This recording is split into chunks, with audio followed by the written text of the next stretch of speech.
Over here, what we're talking about is restricting our movement. The first and foremost thing is that we need to feel safe for ourselves, because if we are safe, we'll be able to think right. If we get emotional and carry on with certain slogans or follow people in a haste, we make wrong decisions. As I said, hold your horses back.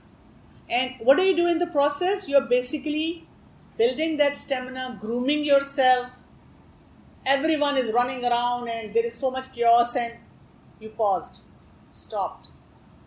You saw people stopping and they are still confused, you sit down. And sometimes people in these times will call you a coward.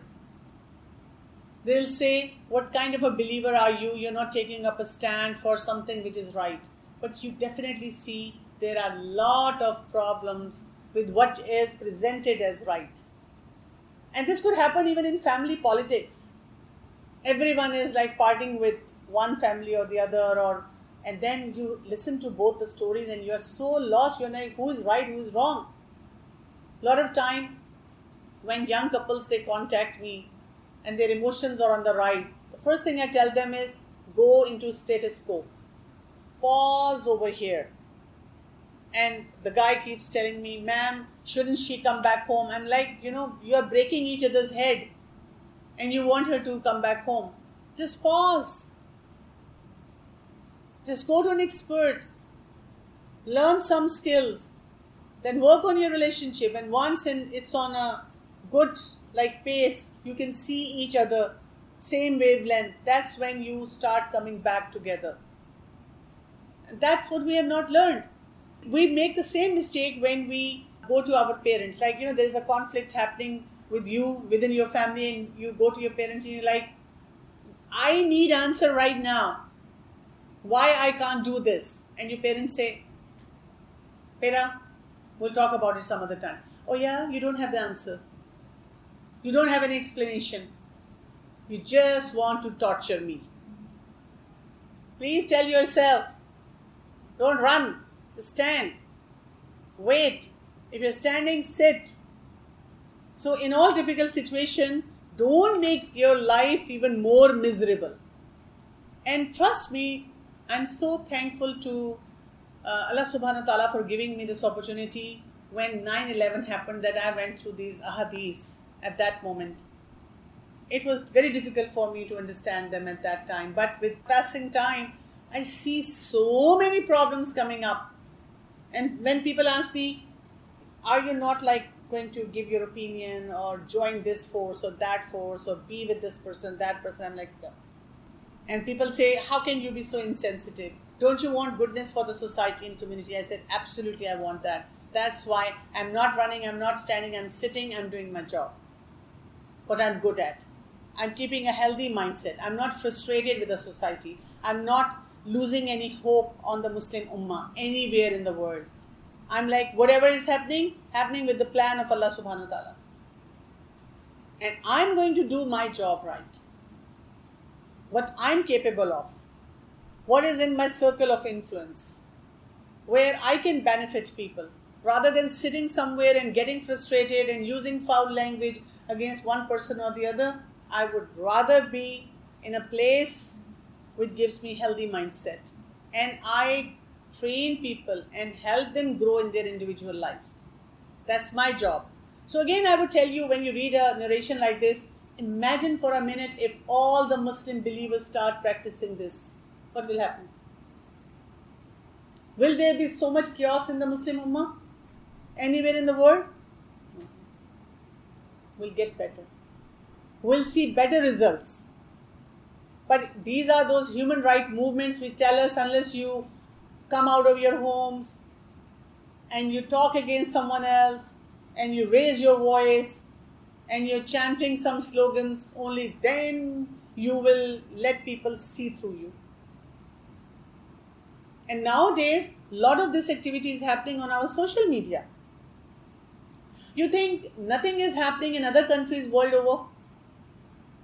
There was a robbery at my uncle's place in USA. The guy broke into their house in one of the elite areas, took away all the gold. The cops came and did nothing. Like our policemen would come and say, "Aapne itni jewelry ghar mein kyun rakhi hai?" The same statement was released by them. They got nothing back. If this incident has happened in Pakistan, what would we do? Pakistan aisa, Pakistan bura, Pakistan ki police buri, Pakistan aisa, and we'll start posting on the social media. But anyone sitting in US, they don't. They hardly put up anything. Every other day, they have shootings in the schools. Yes, we will get 1 or 2 liner report. There was shooting happening here and there. Unless there is a Muslim person involved, you will see the whole social media is loaded. But otherwise, India, there is so much poverty over there. So much poverty over there. People barely have anything to eat. Do we find Indians talking about that on their social media? No. They don't bring disgrace to their own country. And what are we doing? We have proved to people through our social media interaction, Pakistan is not a place to live. And I think Pakistan is the most beautiful place to live. Where when the light goes, we say, Inna lillahi wa inna ilayhi raji'un. We don't get that opportunity in other places. We don't have gratitude that way. Because we have everything, excess of everything. And then we have so many opportunities to study together. You go to some countries and you have to take official permission for taking a class. And it sometimes takes you weeks and weeks to do that. In Pakistan, we can just be sitting, having a cup of tea and like, chalo kal se class shuru karte hain. And we start the class. My point is, wherever you live, you need to have that right mindset and you need to benefit Muslim Ummah. Now we are putting up those memes that there is apparently a religious crowd sitting with huge food platters in front of them, and then in comparison there's a picture of starving kids. Why can't they see that? You know who's wasting tons and tons of food into the sea? Who?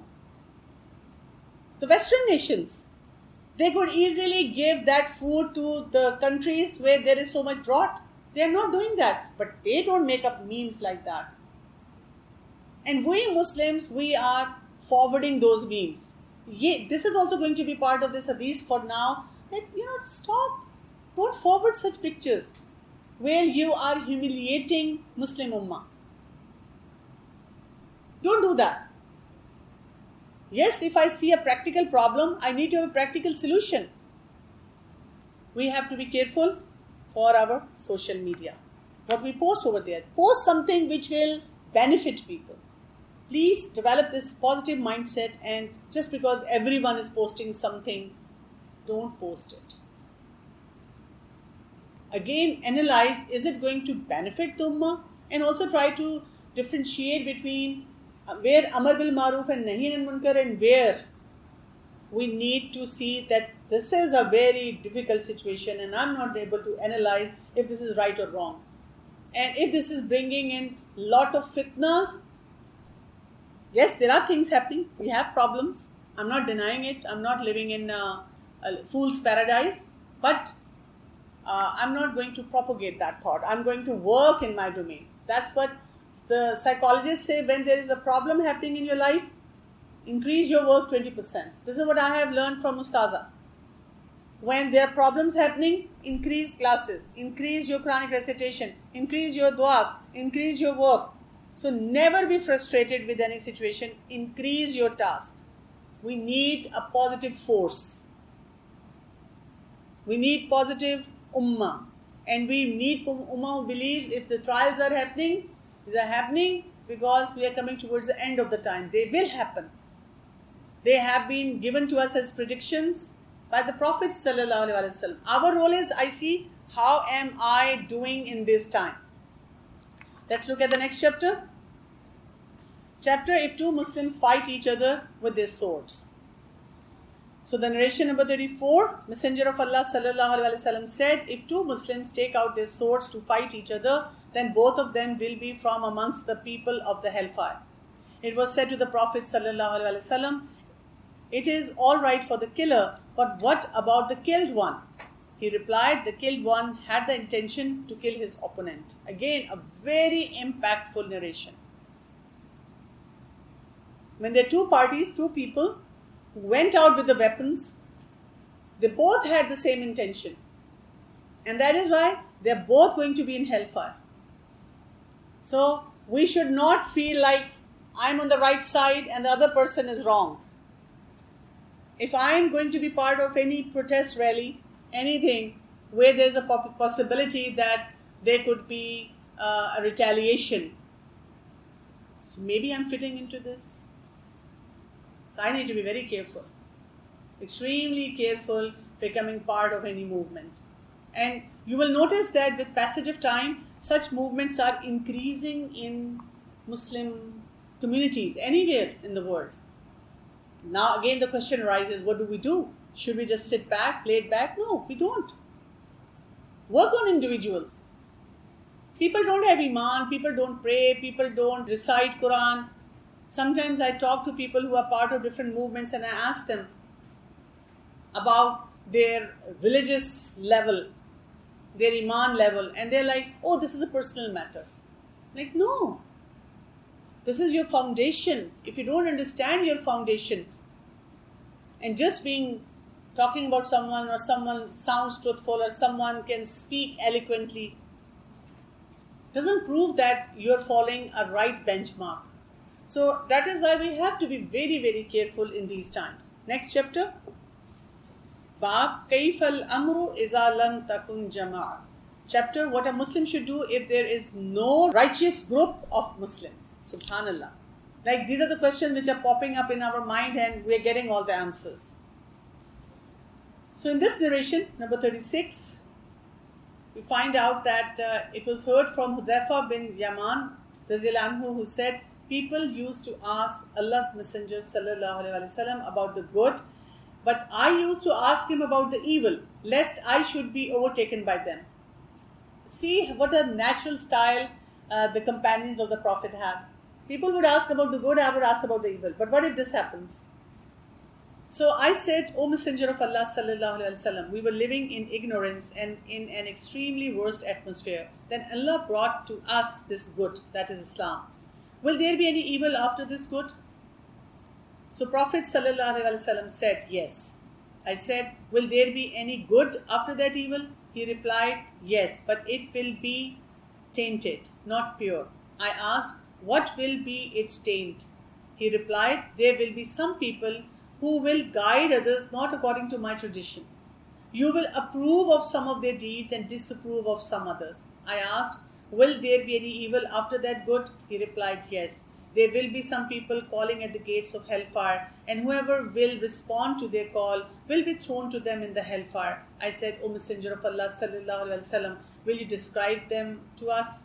He said, they will be from our own people and will speak our language. I said, what do you order me to do if such a state should take place in my life? He said, stick to the group of Muslims and their Imam, that is the ruler. I asked, if there is neither a group of Muslims nor an Imam, ruler, he said, then turn away from all those sects, even if you were to bite the roots of the tree until death overtakes you while you are in that state. So what do we find out? As the times progress, initially Islam was pure, then it's going to be mixed up. Some things are going to be right and some are going to be wrong. And then the time will come when things are going to get more and more difficult. And at that time we have been told to stick to the Imam, the ruler, the ruling body. And if the ruling body is also not right, what do? We join the opposition? No, we hold ourselves back. This expression, then turn away from all those sects even if you were to bite the roots of the tree. Like you live with bare minimum. You just don't get into any of those challenges. Because these are the times then it becomes difficult for you to save your Iman. And you become more and more confused and you don't know what to do about it. Again, the message is, don't move forward. Stay away from it. Stay away from all those difficult times. Then comes the next chapter. Babu man kariya an yukatsira sawad al-fitna waz-zulm. Chapter. Whoever disliked to increase the number of those people who practices al-fitn, trials and affliction and oppressions against the believers. So narration number 37. Abu Aswad, who said, an army unit was being recruited from the people of Medina and my name was written among them.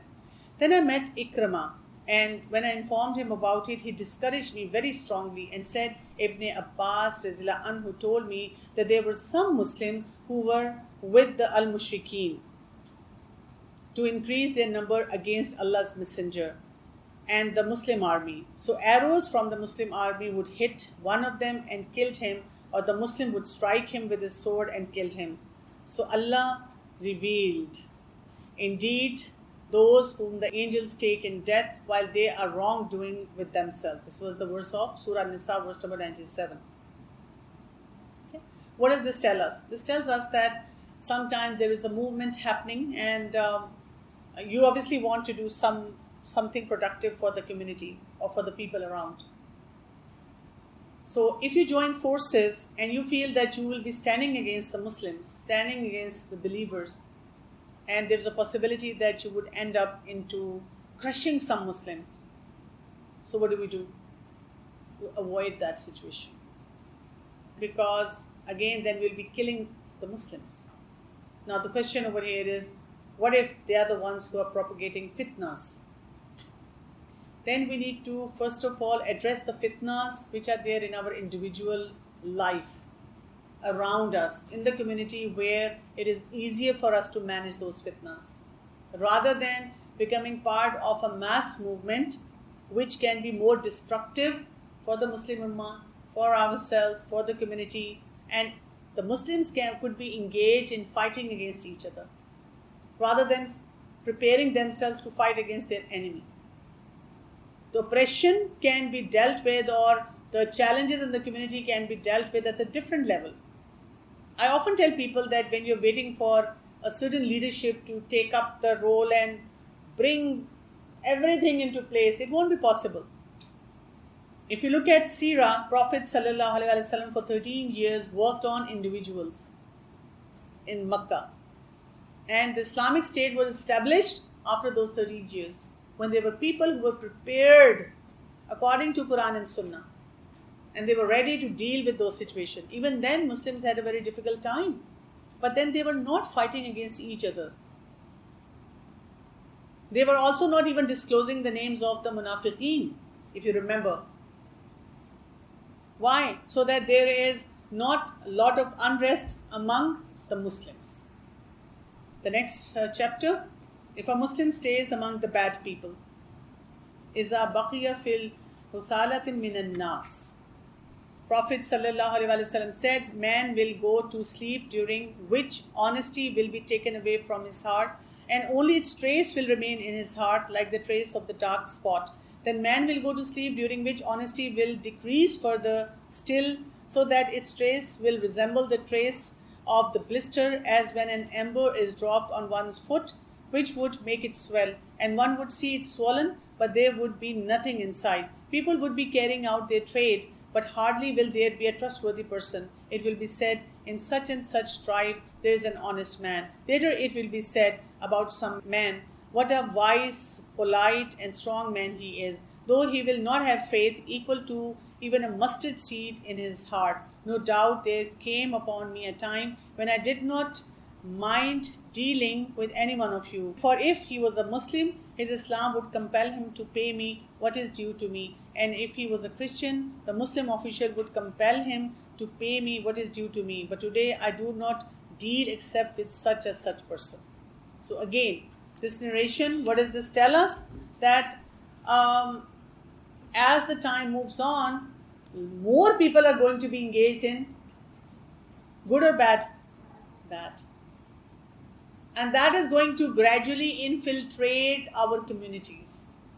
And what is important in all those times is, what do we do? What will be important for us to do? Again, if we are following all the instruction, we focus on saving our iman. If you don't save your iman and you're focusing on the community, you're a larger cause, you lose, you drown. It's like you're trying to save someone, you don't know how to swim. And you're trying to save someone who is drowning. What is the possibility? You will drown. So in all the difficult time, first of all, we work on our iman. We save our iman. The more you work on your iman, the more you get those opportunities which are healthier than going into the areas which are highly into conflict. We all have people in our family who want to take a lead in all the situations. So we let them take a lead. But you don't take a lead. I always say that I'm a very weak believer. I need to first work on my iman. And they're like, don't you want to save Muslim Ummah? I'm like, yes, absolutely, I want to save Muslim Ummah. But I would like to save them according to the principles of Quran and Sunnah. Oh yeah, are you trying to tell me that all those people who are there trying to work on so-and-so projects and everything, and they're raising their voices, they are not believers? I'm like, no, absolutely not. I leave their matter with Allah subhanahu wa ta'ala, but I don't see myself good enough to deal with the situation. I'm not even getting into that discussion. Because they have not read all these ahadiths. And even if I narrate to them, how many paras have you done so far? 20 paras. If you have gone through 15, 20 paras, juz, and then you are understanding those concepts, so you have a different mindset. But someone who's sitting just like that, or they have heard some lectures and they're just motivated to be Muslim, to do something, they wouldn't understand. I told you, being Quran student, when I read these narrations for the first time, it was like opening a new window, and it was difficult for me to understand the concept. Because I always felt this was part of being a believer, that you raise your voice wherever there is something bad happening. These narrations made me realize, no, not in times of trials and tribulation. Even in homes. You can't be brutally honest. You have to refrain in some situations. Subhanaka Allahumma wa bihamdika ashhadu an la ilaha illa anta astaghfiruka wa atubu ilayk. Assalamu alaikum wa rahmatullahi wa barakatuh.